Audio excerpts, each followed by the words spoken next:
أجواء مهيبة في مدينة مونتلاجولي الفرنسية المعروفة بالسكينة ديالها المغربية اللي كاينة هنا بكثرة، معروفة بالقنصلية ديالها المغربية. مونتلاجولي محيحين هنايا، محيحين فوز المنتخب الوطني المغربي على نظيره الكندي بنتيجة 3-0 والتأهل إلى ربع نهائي كأس العالم.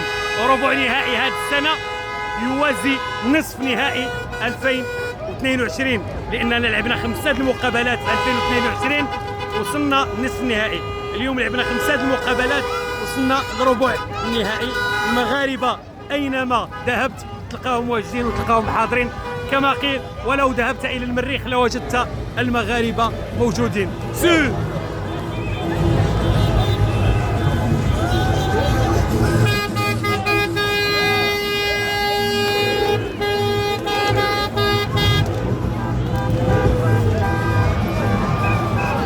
كما كتشوفوا سير سير سير، المغاربه ديما حاضرين، ديما مغرب. لا لا لا لا لا ديما مغرب، لا لا لا لا لا لا ديما مغرب، ديما مغرب. هيستيريا. شعب رائع، شعب رائع، الشعب المغربي هو من أعظم الشعوب في العالم. وإن شاء الله لا لا لا لا لا ديما مغرب عمي، ديما مغرب.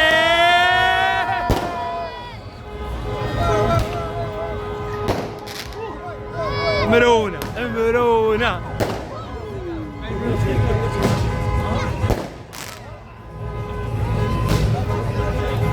وي ولي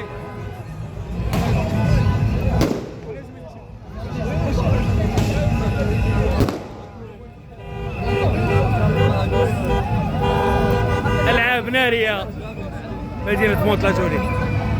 وكأس العالم موجودة هنا أيضا لأنا اللي جبتها معايا.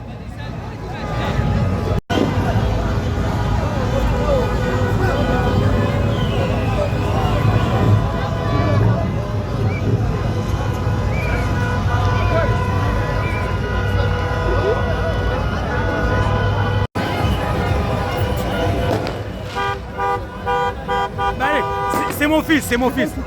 C'est mon fils, hein. C'est mon fils. C'est bon, il est avec.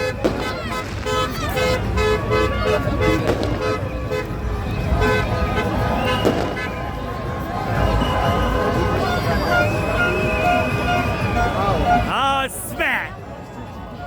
حرارة مبرد. مبرد.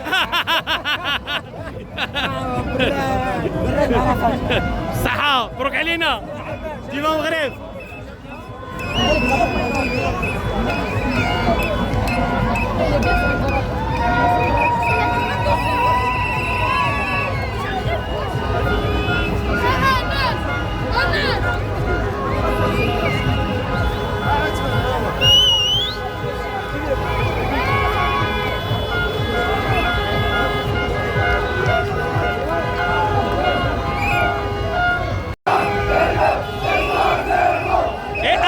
Et 2 et 3-0.